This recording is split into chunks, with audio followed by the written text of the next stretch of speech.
اس سورہ مبارکہ میں ان جناتوں اور انسانوں سے اللہ تعالیٰ کی پناہ مانگنے کی تعلیم دی گئی ہے جو لوگوں کے دلوں میں وسوسہ ڈالتے ہیں۔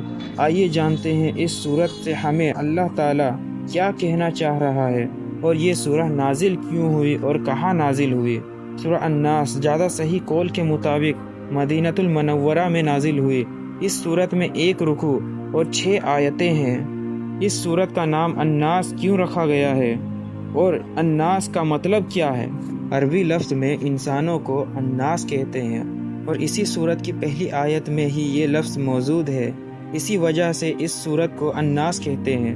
قرآن کی ہر لفظ اور ہر آیت سے ہمیں بہترین باتیں سیکھنے کو ملتی ہیں، لیکن ہم آج کل اس میں توجہ ہی نہیں دیتے اور قرآن کو صرف پڑھنے پر توجہ دیتے ہیں۔ اس کا کیا مطلب ہے، کیا اس کا ترجمہ آتا ہے اور کیا تفسیر ہے، اس میں ہم دھیان بالکل بھی نہیں دیتے۔ اسی وجہ سے ہم غفلت کا شکار ہو گئے ہیں اور ہمیں اسلام سمجھ میں بھی نہیں آتا، اسلام کا اصل مقصد کیا ہے اور اسلام ہمیں کیا سکھاتا ہے۔ اگر کوئی آپ سے پوچھ دے کہ سورۃ الناس کا ترجمہ کیا ہے اور اس سے ہمیں اللہ تعالیٰ کیا کہنے کی کوشش کر رہا ہے تو ہم اس جگہ پہ چپ ہو جائیں گے۔ اس کا جواب اس لیے ہمیں پتہ ہی نہیں ہے، تو ہم کیسے انہیں بتائیں گے کہ سورۃ الناس کا کیا مطلب ہے۔ قرآن کوئی عام کتاب نہیں، قرآن اللہ تعالیٰ کی کلام ہے۔ قرآن سے ہمیں وہی باتیں سیکھنے کو ملے گی جو ہمارے دنیا میں بھی کام آئے گی اور ہمیں آخرت میں بھی کام آئے گی۔ فضول کی باتیں اس میں بالکل بھی نہیں دی گئی ہے دنیا کی کتابوں کی طرح۔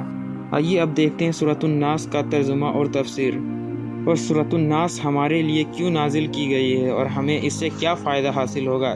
اس سورت کو ہم سمجھیں گے تو ہمیں سمجھ میں آ جائے گا کہ یہ سورت کا اصل مقصد کیا ہے۔ بسم اللہ الرحمن الرحیم۔ اللہ کے نام سے شروع جو بہت مہربان رحمت والا ہے۔ قل اعوذ برب الناس۔ تم کہو میں تمام لوگوں کے رب کی پناہ لیتا ہوں۔ اللہ تعالیٰ سارے مخلوقات کا رب ہے، مگر چونکہ انسان اشرف المخلوقات ہے اس لیے ان کا خصوصیت سے ذکر فرمایا۔ اس آیت سے انسانوں کی عظمت و شرافت بھی معلوم ہوئی کہ بطور خاص اللہ تعالیٰ نے اپنی ربوبیت کی نسبت اس کے طرف فرمائی۔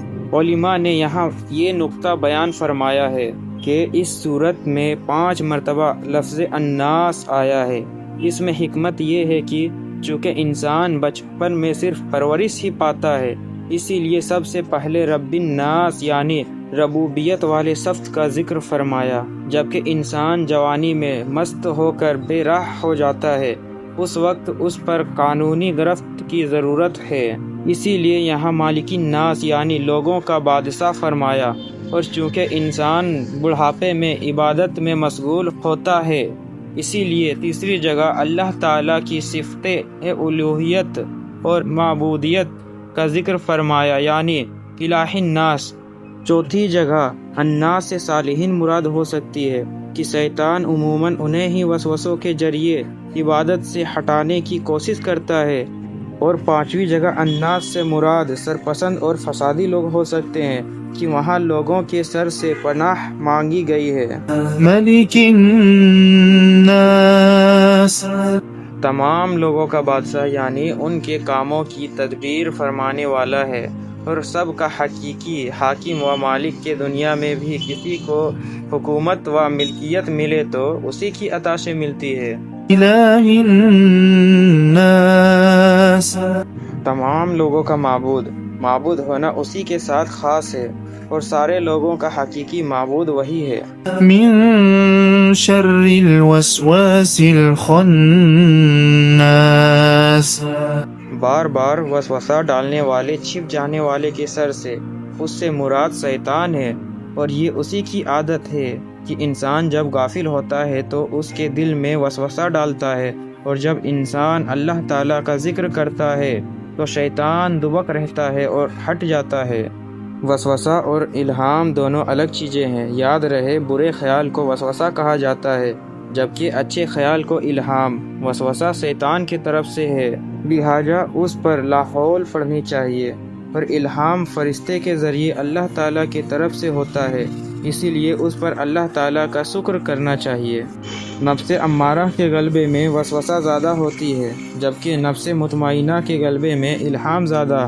شیطان ہمارا ایسا دشمن ہے جو ہمیں نظر نہیں آتا، یعنی وہ ہمیں دیکھتا ہے اور ہم اسے نہیں دیکھتے، لہٰذا اس طاقت والے رب عزوجل کی پناہ مانگو جو اسے دیکھتا ہے اور وہ رب عزوجل کو نہیں دیکھتا۔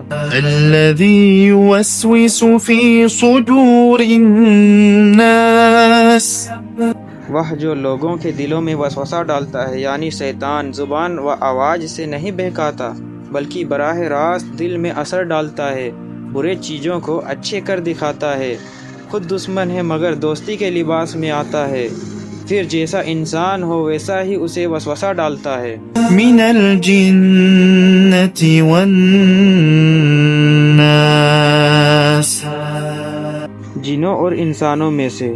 یہ بیان ہی وسوسے ڈالنے والے شیطان کا کہ وہ جنوں میں سے بھی ہوتا ہے اور انسانوں میں سے بھی، جیسے شیطان جن انسانوں کو وسوسے میں ڈالتے ہیں، ایسے ہی شیطان انسان بھی ناشح بن کر آدمی کے دلوں میں وسوسہ ڈالتے ہیں، پھر اگر آدمی ان وسوسوں کو مانتا ہے تو اس کا سلسلہ بڑھتا جاتا ہے اور وہ خوب گمراہ کرتے ہیں، اور اگر اس سے منتفر ہوتا ہے تو ہٹ جاتے ہیں اور دبک رہتے ہیں۔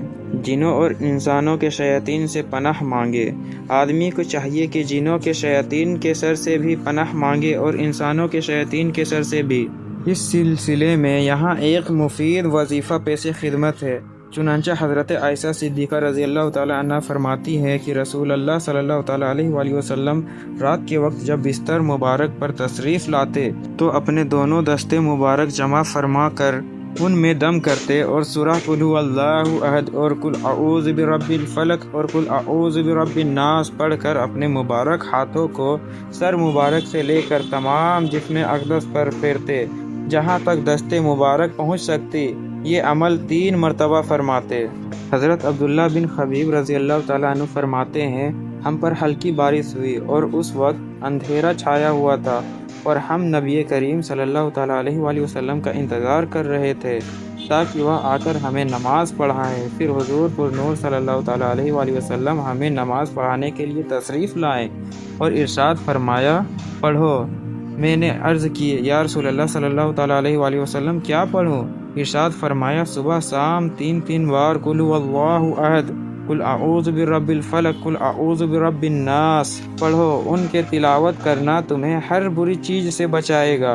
اللہ تعالیٰ سے دعا ہے کہ تفسیر کو عوام اور خاص سبھی مسلمانوں کے لیے نفع بخش اور فائدہ مند بنائے اور اسے مسلمانوں کی اعتقادی، علمی اور عملی اصلاح کا بہترین ذریعہ بنائے، اور اس کے صدقے میرے والدین، میرے عزیز رشتہ داروں اور اساتذۂ کرام، دوست احباب، دیگر متعلقین اور معاونین کے بے حساب بخشش و مغفرت فرمائے، آمین ثم آمین۔ اس ویڈیو کو دیکھنے کے بعد آپ کو کیسا لگا اور سمجھ میں آیا کہ نہیں، کامنٹ میں ضرور بتائیں، اور ایسے ہی اگر مزیدار ویڈیو دیکھنا چاہتے ہیں، قرآن کو سمجھنا چاہتے ہیں تو ہمارے چینل کو سبسکرائب ضرور کریں تاکہ ہماری آنے والی ویڈیو سب سے پہلے آپ تک پہنچے۔